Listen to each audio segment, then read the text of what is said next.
Hi అండి, అందరికీ నమస్తే. ఈరోజు రెసిపీ అయితే చాలా సింపుల్గా చేసుకునే క్యాబేజీ ఫ్రై అండి. దీనికోసం స్టవ్ పైన కడాయి పెట్టుకొని ఒక 2 టీ స్పూన్ల ఆయిల్ వేసుకోవాలి.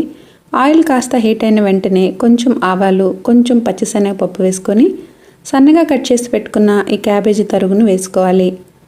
జనరల్గా ఈ క్యాబేజీ తరుగుని సన్నగా కట్ చేసుకొని ఇలా నూనెలో ఫ్రై చేసుకుంటే సరిపోతుందండి.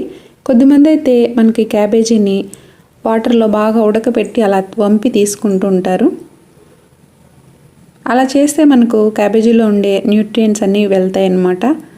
అందుకని ఇలా డైరెక్ట్గా ఆయిల్లో వేసి ఫ్రై చేసుకుంటే దాంట్లో ఉండే న్యూట్రియంట్స్ అన్నీ అలానే ఉంటాయండి.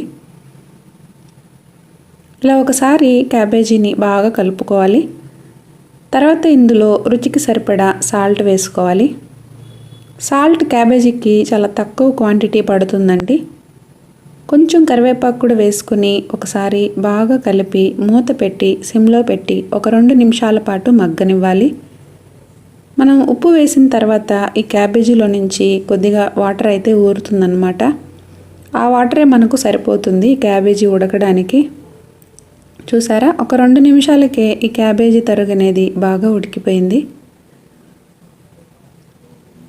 ఇప్పుడు కాసేపు ఫ్రై చేసిన తర్వాత కాస్త పసుపు, కొంచెం కారం వేసుకొని నేనైతే ఇక్కడ మ్యాగీ మసాలా పౌడర్ యూస్ చేస్తున్నాను. మ్యాగీ మసాలా పౌడర్ వేయడం వల్ల చాలా టేస్టీగా ఉంటుంది. ఫ్లేవర్ కూడా చాలా బాగుంటుందండి. క్యాబేజీ స్మెల్ ఎక్కడా రాదు మనకు. మీకు కావాలనుకుంటే పప్పుల పొడి కూడా వేసుకోవచ్చు. ఇదే ఫ్రైలో ఒక 2 కోడిగుడ్లు కొట్టి వేసుకొని బాగా ఫ్రై చేసుకున్నారంటే అది కూడా చాలా బాగుంటుందండి. ఒకసారి ఎగ్ వేసి కూడా చేసి చూపిస్తాను నెక్స్ట్ వీడియోస్లో. చాలా సింపుల్ అండి. 5 నిమిషాల్లో అయిపోయే రెసిపీ ఏదైనా ఉందంటే అది క్యాబేజీ ఫ్రై అని చెప్పొచ్చు. చూసారా, పర్ఫెక్ట్గా ఉంటుంది.